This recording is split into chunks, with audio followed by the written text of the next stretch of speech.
రామరాజు ఇంటికి వచ్చి ధీరజ్ని సాగర్ని ఇంట్లో నుంచి బయటికి గెంటేమన్న భాగ్యానికి ఊహించని షాక్ ఇచ్చిన రామరాజు షాక్ లో వల్లి అసలు ఇదంతా ఎలా జరగబోతుంది? నిజంగానే భాగ్యం ధీరజ్ని సాగర్ని ఇంట్లో నుంచి రామరాజుని బయటికి గెంటేమన్నా రామరాజు భాగ్యానికి ఎటువంటి షాక్ ఇచ్చాడు? ఏం జరిగింది అనేది ఈ వీడియోలో తెలుసుకుందాం. ధీరజ్ అయితే చదువుకోకుండా నిద్రపోతూ ఉంటాడు. అప్పుడే ఇక ప్రేమ అయితే ధీరజ్ దగ్గరికి వస్తుంది. ధీరజ్ దగ్గరికి వచ్చి, చదువుకోకుండా నిద్రపోతున్నావా? నిన్ను చూడు ఇప్పుడు ఎలా చదివిస్తాను అని ప్రేమ ఇక ధీరజ్ని నిద్ర లేపుతుంది. నాకు నిద్ర వస్తుంది, నేను ఇప్పుడు చదవలేను అని అంటూ ఉంటాడు. ధీరజ్ లేపుతూ ఉంటే అప్పుడే ప్రేమ ఇక 4 రోజుల్లో మనకి ఎగ్జామ్స్ మొదలవుతాయి, నువ్వు ఇంకా నిద్రపోతే ఎలా ధీరజ్? పైకి లే, ముందు చదువుకో, చదువుతావా లేదా? లేకపోతే బకెట్ నీళ్లు తీసుకువచ్చి నీ ముఖం మీద కొట్టనా అని అంటూ ఉంటుంది ప్రేమ. అప్పుడే ధీరజ్ అయితే బద్ధకంగా పైకి లెగుస్తాడు. అప్పుడే బద్ధకంగా పైకి లేచిన ధీరజ్ చేతిలో పుస్తకం పెట్టి చదవమని చెప్తూ ఉంటుంది ప్రేమ. అయితే అప్పుడే ఇక ధీరజ్ అయితే చదువుతూ ఉంటాడు. అలా ధీరజ్ చదువుతూ అలాగే ప్రేమ కూడా ఇద్దరు కూడా ఇంట్రెస్ట్ గా చదువుకుంటూ ఉంటారు. ధీరజ్కి అయితే నిద్ర ఆగదు. ప్రేమ భుజం మీద అలా వాలిపోతాడు. అప్పుడే ఇక ప్రేమ అయితే ఇక ధీరజ్ని అలా చూస్తూ ఉండిపోతుంది. అప్పుడే ధీరజ్ తల మీద చేత్తో నిమురుతూ ఉంటుంది ప్రేమగా. ప్రేమ అయితే ఇక ధీరజ్ ఒక్కసారి మళ్ళీ ప్రేమ ఒడిలోకి తన తలనైతే వాల్చేస్తాడు. అది చూసి ఒక్కసారి ప్రేమ అయితే షాక్ అయిపోతూ ఉంటుంది. ధీరజ్ తన ఒడిలో అలా తల పెట్టుకొని నిద్రపోతూ ఉంటే తను కూడా చాలా ఆనందపడుతూ అలాగే ధీరజ్ భుజం మీద తన తలను కూడా పెట్టుకొని అలా చూస్తూ ఉంటుంది. నువ్వు నన్ను పెళ్లి చేసుకున్నావు ధీరజ్, కానీ తర్వాత నువ్వు నా ప్రాణం అయిపోయావు. మరి నా మీద కూడా నీకు ప్రేమ ఉందా లేదా? నేను మాత్రం నిన్ను వదిలిపెట్టి ఎక్కడికి వెళ్ళని ధీరజ్.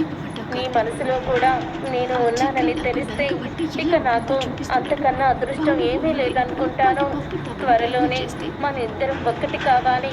మన చదువు పూర్తయ్యాక, నేను ఈ ఎగ్జామ్స్ పూర్తయ్యాక నా మనసులో ఉన్న ప్రేమని నీ ముందు బయట పెట్టబోతున్నాను అని అంటూ ఉంటుంది ప్రేమ. అయితే తన మనసులో అలా ఇద్దరు కూడా ఒకరి మీద ఒకరు ప్రేమని చూపించుకోవాలని అనుకుంటూ ఉంటుంది ప్రేమ. అయితే తర్వాత ధీరజ్ భుజం మీద అలా వాలిపోయి ఇక అలాగే నిద్రపోతుంది. ఉదయం అవుతుంది. ఉదయం అవ్వంగానే అప్పుడే ఇక నర్మద అయితే అలా బయటికి వస్తుంది. బయటికి వచ్చి నర్మద ధీరజ్ని ప్రేమని చూస్తుంది. ఇక వాళ్ళిద్దరూ అలా కలిసి ఒకరికొకరు ప్రేమగా పడుకోవడం చూసి అప్పుడే ఇక తన ఫోన్ తీసుకొచ్చి ఫోటోని తీస్తుంది. అలా ఫోటోని తీసి, హలో ప్రేమ గారు, ఏంటిది అని అంటూ గట్టిగా అంటుంది. దాంతో ధీరజ్ ప్రేమ ఇద్దరు కూడా మెలకు వచ్చి తక్కువని ఒకరికొకరు కంగారు పడిపోతూ ఉంటారు. రాత్రి చదువుకుంటూ అలాగే నిద్ర పట్టేసిందక్క అని అంటూ ఉంటుంది ప్రేమ. అయితే అవునా, నిద్ర పట్టేసిందా? అబ్బో, మామూలుగా నిద్రపోలేదుగా మీ ఇద్దరు అని అంటూ ఉంటుంది నర్మద. అప్పుడే ఇక ధీరజ్ అయితే నేను బాగానే పడుతున్నాను వదిలా కానీ అని అంటూ చెప్తూ ఉంటాడు ధీరజ్. ఇక తర్వాత ధీరజ్ అయితే లోపలికి వెళ్ళిపోతాడు. అలా ధీరజ్ లోపలికి వెళ్ళిపోయిన తర్వాత అప్పుడు ఇంకా ప్రేమతో నర్మద అంటూ ఉంటుంది, ఏంటి ప్రేమ, రాత్రి మైమర్చిపోయి నిద్రపోయినట్టున్నావు? నీ భర్త భుజం మీద తలకు వాల్చుకొని బాగా సంతోషంగా సుఖంగా నిద్రపట్టినట్టుంది అని నర్మద అయితే ఏడిపిస్తూ ఉంటుంది ప్రేమని. ఏంటక్క నువ్వు?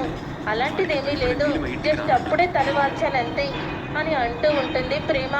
అవునా, చూడు మీ ఇద్దరు అలా పడుకుంటే ఎంత చూడముచ్చటగా ఉన్నారో, నేను ఫోటో కూడా తీశానులే అని నర్మద ఫోటోని చూపిస్తుంది. ఇక ఆ ఫోటోని చూసి ఎంతో ఆనందపడుతూ ఉంటుంది ప్రేమ. అయితే మీ జంట చాలా బాగుంది కదా అని అంటూ ఉంటే, అవునక్క ఫోటో బాగా తీసావు అని చెప్తూ ఉంటుంది ప్రేమ. మనసులో ధీరజ్ మీద ఎంతో ప్రేమని పెంచుకున్నావు, మరి ఎప్పుడు నీ లవ్ని ధీరజ్కి చెప్తున్నావు ప్రేమ అని అడుగుతూ ఉంటుంది నర్మద. అక్క ఎగ్జామ్స్ పూర్తయ్యాక నా మనసులో ఉన్న మాటని నేను ధీరజ్ ముందు బయట పెట్టాలనుకుంటున్నాను అని అంటూ ఉంటుంది ప్రేమ. అయితే అప్పుడే ఇక నిజమే, ఇప్పుడు ఎగ్జామ్స్ కదా, అలాగే చెయ్యి అని నర్మద కూడా సలహా ఇస్తూ ఉంటుంది ప్రేమకి. అప్పుడే ఇక ప్రేమ అంటూ ఉంటుంది, చూడక్క నిజంగా నేను చాలా అదృష్టవంతురాలు కదా అని అంటూ ఉంటుంది ప్రేమ. అవును ప్రేమ, నువ్వు నేను అదృష్టవంతులమే, కానీ పుట్టింటికి మనం దురదృష్టం దూరం అయ్యాం కాబట్టి అని నర్మద తన తల్లిదండ్రులను గుర్తు చేసుకుంటూ ఉంటుంది. అవును, ఏంటి మీ అమ్మ వాళ్ళు కనిపించడం లేదు, ఎక్కడికైనా వెళ్ళారంటావా అని అడుగుతూ ఉంటే, అవునక్క ఎప్పుడు కూడా సంవత్సరం ఈ రోజుల్లో పుణ్యక్షేత్రాలు తిరిగి వస్తారు, మా ఫ్యామిలీ వెళ్ళినట్టున్నారు అని అంటూ ఉంటుంది ప్రేమ కూడా. తర్వాత వల్లి అయితే వంటగదిలో వంట చేస్తూ ఉంటుంది. అప్పుడే ఇక వల్లి వంటగదిలో వంట చేస్తూ ఉండగా భాగ్యం అయితే ఫోన్ చేస్తుంది వల్లికి.